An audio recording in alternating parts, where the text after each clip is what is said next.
So as a council member, every single member receives a pot of money, taxpayer money, to decide how that funding is going to be spent in your local community.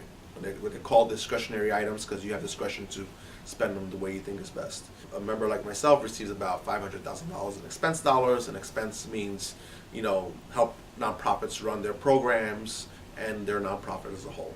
But you also get $5 million in capital, and capital is funding you use to help rebuild infrastructure. Most of the time, 90% of the time, is city-owned infrastructure. And you have the discretion to decide how do you want to spend those capital dollars, what parks deserves a certain amount of funding, what schools need funding. So in a simple sense, that's the basic, right? That's the crust.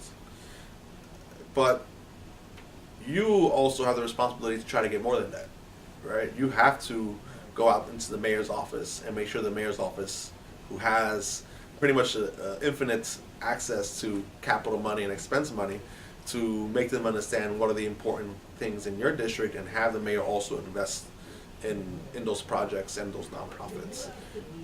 And then there's opportunity for you to work with other groups. And what happens there is that you end up meeting with a lot of private sponsors or private organizations that want to give back to neighborhoods. And you work with them and figuring out what are those projects they're interested in.